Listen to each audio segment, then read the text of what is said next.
It is time you learned about Cleveland State. Chris Kielsmeier, their head coach, is here to talk all about it.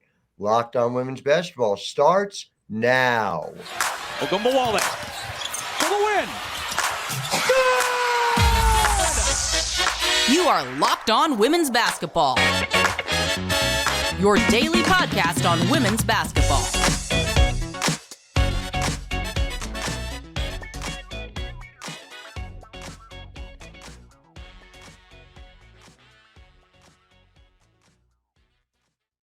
Hi, everyone, and welcome to Locked On Women's Basketball. I'm your host, Howard Megdal, thanking you for making us your first listen every day. Of course, we cover the world of women's basketball 6 days a week here, every Monday through Friday. We've got all things women's basketball. Saturday is our WNBA draft show. Make sure you are subscribing wherever you get your podcast, here on YouTube or anywhere you listen. And of course, it's not just me, it's the whole team of us over at thenexthoops.com, where we have over 100 reported pieces every single month dedicated to the game. I will just also share with you, this is just in, we're going to have eight people covering the Final Four for you down in Dallas. So make sure you're subscribing. It's $9 a month or $72 a year. It's a bunch of us who care and are making sure that this sport is given the coverage it deserves. And when I say that, it goes beyond just your South Carolina, your UConn,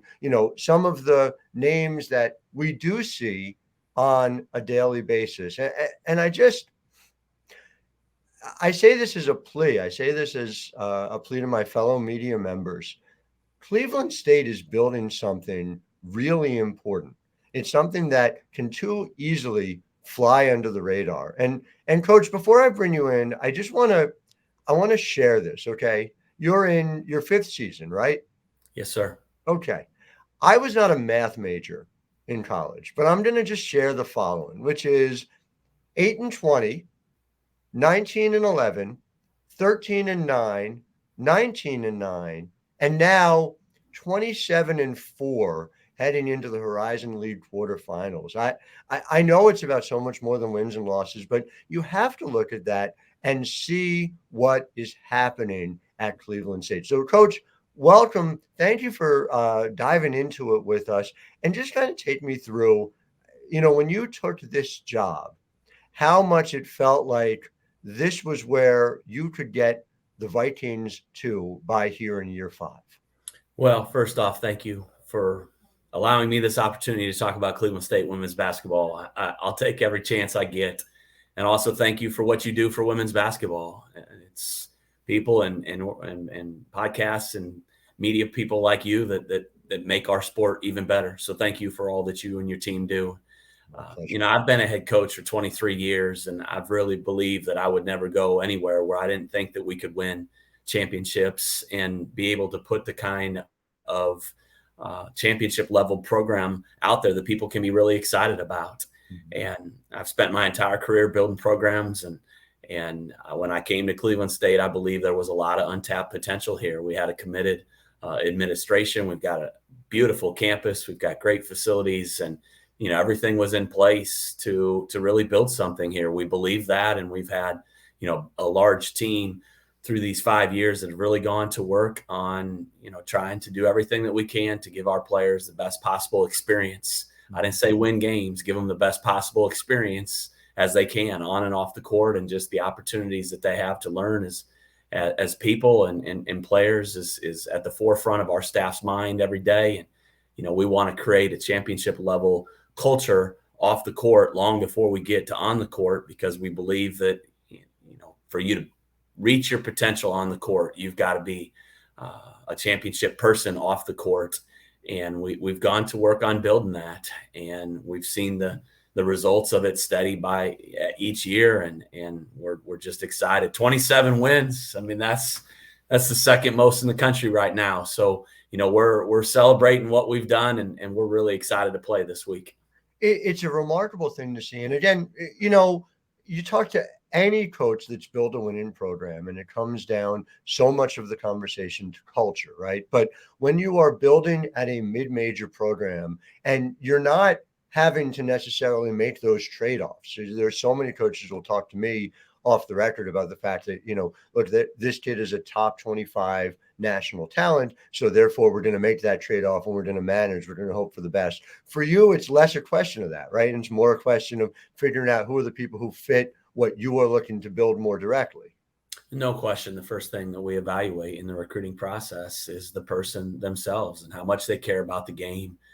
How much are they willing to put in chasing greatness? When you are committed to success at the highest level, which everybody says they are, it really comes at a price as far as sacrifice and, just how much time away from maybe family and friends and loved ones that you're going to be.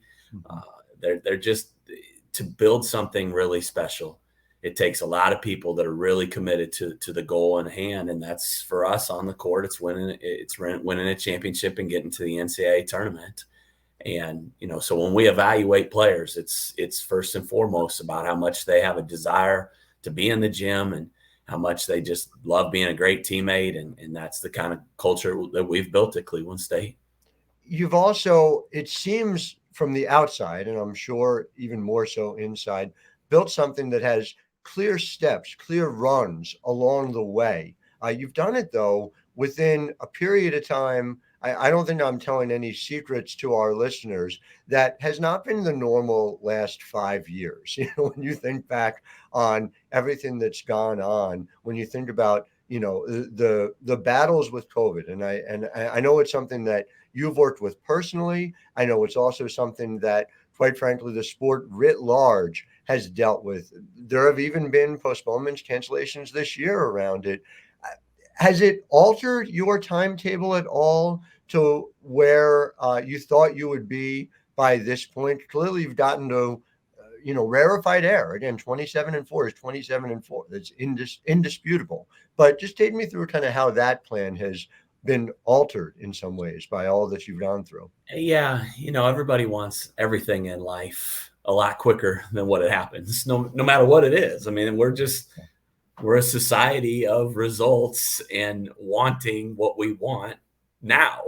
Mm-hmm. And it just, building a program just doesn't work that way. And, I never put a timeline on it. I mean, obviously you can't have a timeline of 10 years, but, I just believe that when you get the right people in place and you work as hard as you can, that it's going to happen over time. Now, how long that time is kind of like what I tell our freshmen.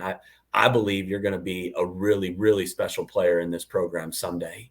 As to when that happens, a lot of factors go into that. And the first one is how much you and I are going to put into it. And I'm going to put everything I've got into trying to develop you as a person and a player. And when you do that in return, this thing can maybe go fast. Keyword saying maybe. It doesn't guarantee that it's actually going to happen. But if you stay the course, you believe in the process, stuff like what we've done can happen. But certainly the COVID thing provided a lot of challenges to it. Right. I don't want to say that it necessarily slowed it down. Year 3, it slowed it down because we didn't get to play as many games. We weren't on the floor as much. And that was a really challenging year to get into any kind of rhythm and play in any kind of basketball. And our group hung in there that year, and we won the WBI championship that year and had one of the most successful seasons in the history of the school, and we only played 23 games. So we believe in what we do, and we know we've got the people in place to have success, no matter whether it's our administration or our coaching staff, our support staff. We have amazing people at Cleveland State, and I just love to be able to work here. What I'm curious about as it relates to this team, because, again, there's sort of the concept that a lot of people have, the mid-major, that, it's this system, and they do one particular thing well, and you can just go up and down your numbers and you do everything well on both sides of the ball, whether it's the rebounding numbers, whether it's your ability to prevent the opposition from getting to where they need to get to on the floor. And that's manifesting itself in all kinds of defensive advantages, not just your raw overall defensive numbers, but even you go to the synergy breakdown, and people who normally are able to spot up exceptionally well do not do so against you. And I want to get into the why of that, but I first really want to talk about the number one that really sticks out to me, and that is your ability to get to the free throw line. And this has always been something that this team has done well. You go back to that WBI championship team, you were 43rd in the country. You were top 15 last year. Well, you're number one by a pretty significant margin in free throws made, free throws attempted, and overall opportunities there. Why is that central to what this group does? Well, I love the question because it's a program thing. It's just who we are. It's every player that comes into our program, we are going to go to work on getting them to the free throw line. Mm-hmm. And some of them come in and they have more of a knack and ability to be able to do it than others. But we never believe that anybody can't be taught it. And it's a physicality thing for us. Cleveland State women's basketball is going to play really, really physical and wants to make sure that that's who we are on both ends of the floor. And, our ability to get to the free throw line is something that we work on all year. Mm-hmm. And so I want to talk more about somebody who does it and does it at such an elite rate in just a moment, because she's your leading scorer. And so clearly typifies what it is you're doing. First, do want to let the good people at home know about FanDuel. The midway point of the NBA season is here, and now is the perfect time to download FanDuel, America's #1 sportsbook. Because new customers get a no-sweat first bet of up to $1,000. That's a bonus bet back if your first bet doesn't win. Just download the FanDuel Sportsbook app. It's safe, secure, and super easy to use. Then you can bet on everything from the money line to point scores to threes drained. Plus, FanDuel even lets you combine your bets for a chance at a bigger payout with a same-game parlay. So don't miss the chance to get your no-sweat first bet of up to $1,000 in bonus bets when you go to FanDuel.com/lockedon. That's FanDuel.com/LOCKEDON to learn more. Make every moment more with FanDuel, official sports betting partner of the NBA. So we were talking about the free throws and Destiny Leo. The audience needs to understand this. It's not just the fact that she's scoring 17.9 a game. It's that you are looking at somebody who is essentially a stone's throw from a 50-40-90 season. This is somebody who overall is shooting 49.1% from 2, 38.5% from 3, and parenthetically on 6.6 attempts. So she's doing it with volume, and 91.9% from the free throw line. So she's not settling, even though she's getting those threes. Take me through who Destiny is and why the world needs to get a better look at her in March. Yeah, well, one, she's just a great person that works really, really hard. She wants to lead this team to a championship. She cares way more about team success than any individual honor. She just loves the game. She lives in the gym. She works on her game year round, and she just wants to try to become the best version of herself that she possibly can. There was a game earlier in the year. We're talking about the free throw. She scored 31 points, but she missed 2 free throws towards the end. And the only thing she wanted to talk about was she missed 2 free throws. She got 0 rebounds and had another column of 0, maybe assists or something. She's like, I look at my zeros and look at the 2 free throws I missed. So she's a self-critic of herself. She's very hard on herself in a good way. She uses it as a way to push her and allow herself to want more and to work hard to get better.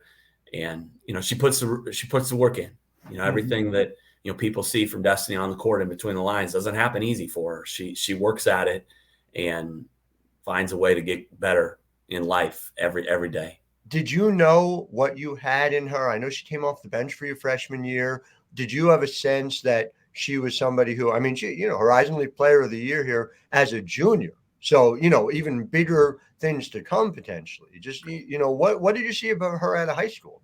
Yeah, when we recruited her, she could just flat out shoot. We went and watched games and she'd have 30-some points, and she wasn't a volume shooter. She'd get hot and hit 5 threes in a row, and you knew she could put the ball in the hole. And she knew, and we knew that there was other areas of her game that she needed to evolve and grow in. And she's challenged herself with that. She's worked really hard to become a better defender. And she doesn't want to be viewed as a shooter and a scorer. She wants to be viewed as a complete basketball player. And, with how we've coached her and the way she's gone to work on her game, she's been able to do that. And, she's way more than an 18-point scorer and all the shooting numbers that we just talked about. She's a player that impacts the game in so many ways. And, one of them is her ability to make her teammates around her so much better. The attention that she draws every day offensively is something that helps our entire program. And, she embraces the challenge of being a player that's going to draw a lot of attention defensively. Do you think that she has an opportunity to play at the next level? And is that something that she is focused on at this point? She wants to play the game as long as she possibly can. And then she wants to go into being a coach. So, I joked with her one time that, maybe she'd be on my staff someday, or maybe I'm doing this long enough that she's a head coach and I'm working for her someday. So, we have those jokes and those laughs together. And, we shared a special FaceTime call last night with the player of the year being announced to her, and just how special that was for her and stuff. So she's a special person that really tries hard to make everybody around her better. Someone who you have to watch, listeners at home, and make sure that you do. And we're going to talk a little bit about where and how long people can and should be in a position to watch you guys play. But I do want to talk about Brittany Moore as well, who's obviously, in a lot of ways, kind of your big counterpart to what Destiny does as well. Brittany's taken a huge leap forward. If you look at her numbers, volume, yes, but also in efficiency. What has allowed her to make that leap this year? Well, we've talked about it a lot on this show already. Just work ethic. Brittany had one of the best summers and falls of any kid that I've coached in my career, as far as just how much she put into it and how much she wanted to grow and get better. When we recruited Brittany, we just believed she had so much talent and potential, but how exactly does she need to play to maximize her talent and potential? And honestly, as a coaching staff, myself, we struggled with that for a little while last year. And once we really figured out her strengths and where she wanted to be and what would maximize her potential, we kind of settled her into that this summer, into a role that I think she saw how much success she could have. She believed in how we were going to try to utilize her. And then she just went to work, and she's, blown herself up into one of the best players in this league. And that's hard to do when you're running alongside of a player of the year. So, the amount of attention that our entire team and each individual got yesterday in the accolades is really special, because, it's hard to have that many individuals honored as what we did, even though even probably more deserved it. There's only so many awards, and it's hard to get as many as what we did. But it's simple. Team success equates to individual accolades, and, to see all our players celebrate each other. And it was a special day for our program yesterday. I feel like if there's like a single set of numbers that encapsulates what that means, to me, it's the fact that, she's been terrific for you on the boards, but you have 8 players at double-digit rebounding percentage. So you don't have necessarily somebody who's putting up the individual rebounding numbers of, say, a Maddie Segrist. What you do have is a team that's collectively crashing the boards to the point that you're 21st in the country in rebound rate. And that, to me, speaks to what you're doing overall. But, again, that doesn't in any way surprise when you see it correlate to 27-4, when you see that. And so I do want to just talk about, how you get to 27-4, how you schedule, and because there's a significance to the way in which your team has unfolded this year. And you really drew attention with an overtime win against DePaul on the road on November 15th. And I wonder whether is a team that's had success, is a team that's won tournaments a couple of years ago. Did it feel as if, all right, this isn't just a competitive team. This is a team that has a chance to take the leap forward that you guys have subsequently taken that night? Well, we knew as a coaching staff that we had a special group this summer, not just because of how hard they work and whatnot, but they're really talented. I mean, good coaches need some good players, right? like you gotta have some talent. And we had a really talented group, and we knew that. And just how much we were able to, mold and shape the team into, having elite chemistry and elite togetherness. We used the word elite all summer and fall. And it just resonated with our players. And did we expect to beat DePaul? I don't know that expect was the right word, but we certainly expected to compete and knew that we had a shot to beat them if we did what we needed to do that night. And really a lot of it came down to us being able to hit a lot of shots, because we didn't defend them great, but I'm not sure too many teams do defend DePaul great. So it became a track meet, and we just had to hit a few more shots than them. And there's no doubt that win gave our program a lot of confidence, hopefully not only for this year, but in years to come, that we can schedule up and we can go out and compete against teams that maybe others don't think that we should be able to beat. But, we're going to schedule up and believe that we can beat those teams. And, that's a philosophy of our coaching staff. And, we want to go out and play great teams.